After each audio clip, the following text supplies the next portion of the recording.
नमस्कार। टीवी 7 भारत देख रहे हैं आप और मैं हूं आपके साथ साइमा। खेल जगत की तमाम बड़ी खबरों के साथ बुलेटिन की शुरुआत करेंगे, जहां पर क्रिकेट प्रेमियों के लिए एक बड़ी खुशखबरी सामने आई है। आपको बता दें, न्यूजीलैंड क्रिकेट ने अपने आगामी घरेलू सीजन 2026-27 के शेड्यूल की घोषणा कर दी है, जिसमें भारतीय टीम का न्यूजीलैंड दौरा मुख्य आकर्षण होगा। अक्टूबर से दिसंबर के बीच होने वाले इस दौरे पर भारत और न्यूजीलैंड के बीच 5 T20 इंटरनेशनल, 5 वनडे और 2 टेस्ट मैच खेले जाएंगे।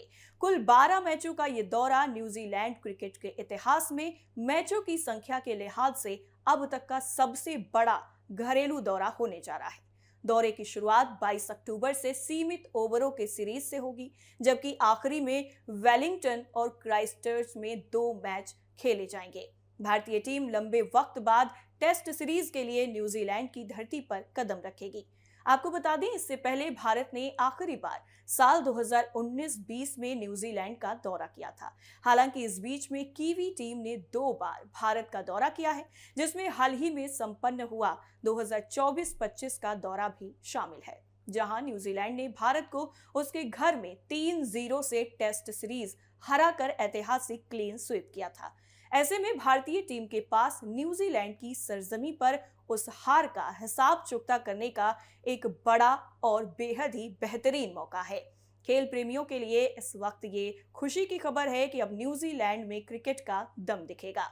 बुलेटिन में अगली खबर की तरफ बढ़ेंगे, जहां पर भारत के युवा ग्रैंड मास्टर आर प्रज्ञानंदो ने नॉर्वे के दुनिया के नंबर 1 खिलाड़ी मैग्नस कार्लसन के खिलाफ अपना शानदार प्रदर्शन जारी रखते हुए नॉर्वे शतरंज टूर्नामेंट में क्लासिकल बाजी में दूसरी बार हराया है और इस प्रतिष्ठित टूर्नामेंट में पहले भारतीय चैंपियन बनने की अपनी दावेदारी को भी मजबूत किया है। आपको बता दें, इस जीत से 20 साल की प्रज्ञानंदा के 12 अंक हो गए हैं और अब वो तीसरे स्थान पर पहुंच गए हैं। वहीं दूसरी तरफ इस हार से कार्लसन की 8वीं बार नॉर्वे शतरंज खिताब जीतने की उम्मीदों को करारा झटका लगा है।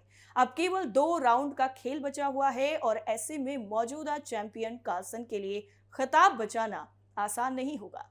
कार्लसन का यह अभियान अप्रत्याशित रूप से उथल पुथल भरा है, जिसमें उन्हें 4 बार क्लासिकल बाजी में हार का सामना करना पड़ा। इनमें से 2 बार उन्हें प्रज्ञानंदा ने हराया। इस तरह से वो विश्व के नंबर 1 खिलाड़ी के वर्चस्व को चुनौती देने वाले प्रमुख खिलाड़ी बन गए हैं। जिस तरह से ये खिताब नाम हुआ है, अब ऐसे में चर्चाएं भी तमाम हो रही हैं। लगातार इस पूरे मामले पर जो अपडेट्स है वो भी सामने आ रही है और ये बड़ा खिताब नाम किया है। अगली खबर का रुख करेंगे। एलिस कैप्सी की तूफानी 82 रनों की पारी और हीथर नाइट की संयमित पारी ने लोगों को हैरान कर दिया है। आपको बता दें, नाबाद 70 रनों की पारी ने इंग्लैंड को तीसरे और अंतिम महिला T20 अंतर्राष्ट्रीय मैच में भारत पर 6 विकेट से जीत दिलाकर श्रृंखला अपने नाम करने में मदद की है। इंग्लैंड ने सीरीज 2-1 से अपने नाम कर ली, जिससे भारत के पास महिला T20 विश्व कप से पहले काफी कुछ सोचने विचारने का मौका है, जहां हरमनप्रीत कौर और उनकी टीम 14 जून को बर्मिंघम में टूर्नामेंट के अपने पहले मैच में पाकिस्तान का सामना करेगी।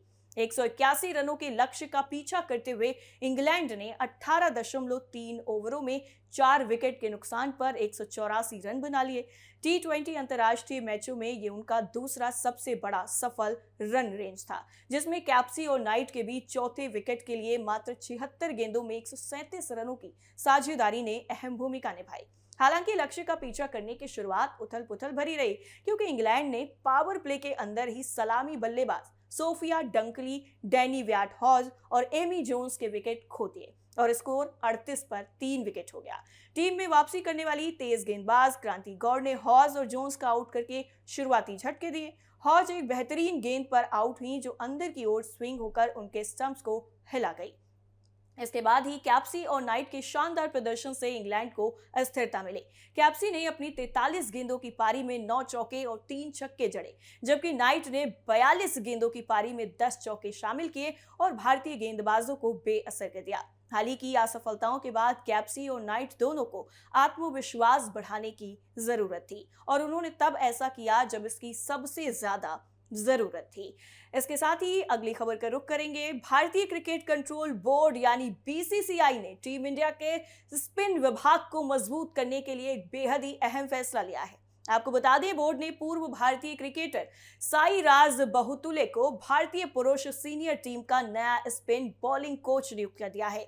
यह नियुक्ति ऐसे वक्त में हुई है जब भारतीय टीम आने वाले महीनों में कई अहम अंतर्राष्ट्रीय चुनौतियों का सामना करने वाली है। साईराज बहुतुले भारतीय क्रिकेट में एक जाना पहचाना नाम है। उन्होंने भारत के लिए 2 टेस्ट और 8 वनडे मुकाबले खेले थे। हालांकि अंतर्राष्ट्रीय स्तर पर उनका करियर लंबा नहीं रहा, लेकिन घरेलू क्रिकेट में उन्होंने लगभग 2 दशक तक शानदार प्रदर्शन किया। प्रथम श्रेणी क्रिकेट में बहुतुले ने 6,176 रन बनाए और 630 विकेट हासिल किए, जो उन्हें भारतीय घरेलू क्रिकेट के सबसे सफल ऑलराउंडरों में शामिल करता है। खिलाड़ी के रूप में सफल करियर के बाद बहुतुले ने कोचिंग में भी अपनी अलग पहचान बनाई है। उन्होंने विदर्भ, केरल, गुजरात और बंगाल जैसी घरेलू टीमों के हेड कोच के रूप में भी काम किया है। इसके अलावा आईपीएल में राजस्थान रॉयल्स और पंजाब किंग्स के साथ स्पिन बॉलिंग कोच की भूमिका भी निभाई है। भारतीय क्रिकेट की प्रतिभा विकास कार्यक्रम में भी उनका अहम योगदान रहा। वो 2022 में आईसीसी अंडर 19 पुरुष क्रिकेट विश्व कप जीतने वाली भारतीय टीम के बॉलिंग कोच थे। इसके बाद 2024 अंडर 19 विश्व कप में भी कोचिंग स्टाफ का हिस्सा रहे। उन्होंने इंडिया और भारतीय सीनियर टीम के साथ कई दौरों पर स्पेशलिस्ट बॉलिंग कोच के रूप में भी काम किया है। साईराज बहुतुले 2021 से 2024 तक बीसीसीआई की नेशनल क्रिकेट अकादमी, अब जो सेंटर ऑफ एक्सीलेंस में कोचिंग सेटअप का महत्वपूर्ण हिस्सा रहे। इस दौरान उन्होंने देश के कई युवा स्पिनरों के विकास में भी अहम भूमिका निभाई है। नियुक्ति के बाद बहुतुले ने कहा है कि भारतीय पुरुष क्रिकेट टीम के स्पिन बॉलिंग कोच के रूप में चुना जाना उनके लिए बेहद ही सम्मान की बात है। उन्होंने ये भी कहा कि भारत का प्रतिनिधित्व खिलाड़ी के रूप में करना उनके जीवन का गर्व भरा पल था और अब कोच के रूप में दोबारा भारतीय क्रिकेट की सेवा करने का अवसर उनके लिए बेहद ही खास है। इसके साथ ही उन्होंने भरोसा जताया कि वो खिलाड़ियों के साथ मिलकर सभी प्रारूपों में टीम की सफलता के लिए काम करेंगे।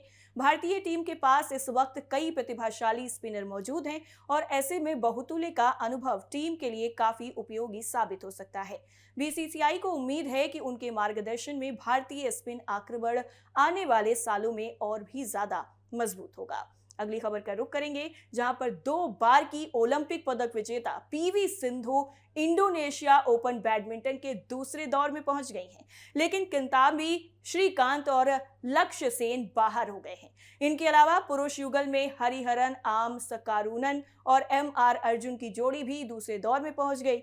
सिंधु ने इस सुपर 1000 बैडमिंटन टूर्नामेंट में थाईलैंड की बुसानन ओगबामरुंगफान को 25-23, 21-16 से हराया। गैर वरीय सिंधु का सामना अब ओलंपिक चैंपियन और विश्व की नंबर 1 खिलाड़ी आन से यंग से हो सकता है, जिन्होंने पिछले सप्ताह सिंगापुर ओपन के क्वार्टर फाइनल में उन्हें हराया था।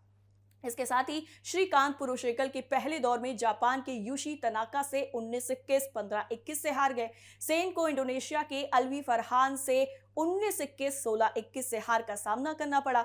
महिला वर्ग में मालविका बंसोड भी पहले दौर में बाहर हो गई। उन्हें 7वीं वरीय थाईलैंड की पोर्नपावी चोचुवोंग ने 21-12, 21-10 से हराया। पुरुष युगल में हरिहरन आमसकारुनन और एमआर अर्जुन ने नूर मोहम्मद अर्जरीन अयूब और टैन वी कियोंग की मलेशियाई जोड़ी पर 21-18, 21-10 से जीत दर्ज की।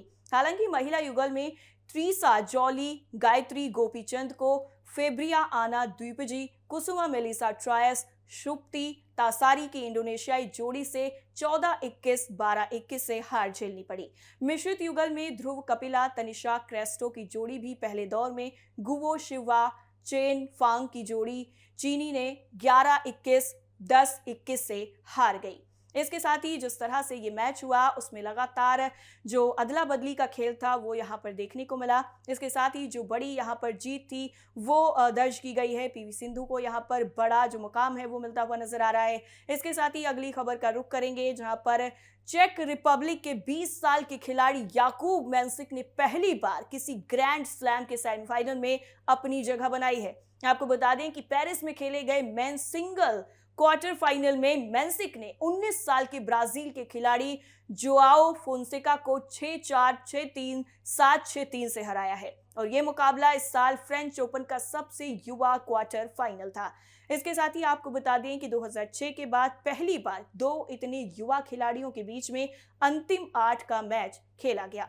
तब 20 साल के राफेल नडाल और 19 साल के नोवाक जोकोविच आमने सामने थे। आपको बता दें कि याकूब मेंसिक और ब्राजील के जोआओ फोंसेका अपने करियर का पहला ग्रैंड स्लैम क्वार्टर फाइनल खेल रहे थे और दोनों युवा खिलाड़ियों के बीच में मुकाबला 2 घंटे 33 मिनट तक चला। मेंसिक ने शुरुआती 2 सेट आसानी से जीते। तीसरे सेट में वो कुछ ब्रेक पॉइंट गंवाकर पीछे हो गए थे, लेकिन फोकस बनाए रखते हुए सेट को टाई ब्रेकर में ले गए और मैच अपने नाम कर लिया। इस जीत के साथ ही मेंसिक 2004 या उसके बाद पैदा होने वाले दुनिया के पहले पुरुष खिलाड़ी बन गए हैं जिन्होंने किसी ग्रैंड स्लैम के सेमीफाइनल में अपनी जगह बनाई है। वो ग्रैंड स्लैम सेमीफाइनल में पहुंचने वाले चेक रिपब्लिक के सबसे युवा खिलाड़ी भी बने हैं। अब सेमीफाइनल में मेंसिक का मुकाबला सेकंड सीड जर्मनी के अलेक्जेंडर ज्वेरेक से होगा। ज्वेरेक ने क्वार्टर फाइनल में राफेल जोदार को हराया। इस जीत के साथ ही मेंसिक 2004 या उसके बाद से पैदा होने वाले दुनिया के पहले पुरुष खिलाड़ी बन गए हैं जिन्होंने किसी ग्रैंड स्लैम के सेमीफाइनल में जगह बनाई है, जो उनके लिए अपने आप में एक बड़ी उपलब्धि है। आपको बता दें कि वो ग्रैंड स्लैम सेमीफाइनल में पहुंचने वाले चेक रिपब्लिक के सबसे युवा खिलाड़ी बने हैं और ये रिकॉर्ड अब उनके नाम हो गया है। खेल की जगत की जो तमाम खबरें थी वो हमने आप तक पहुंचाई हैं। फिर हाजिर होंगे आपके सामने तमाम खेल जगत की खबरें लेकर के। नमस्कार।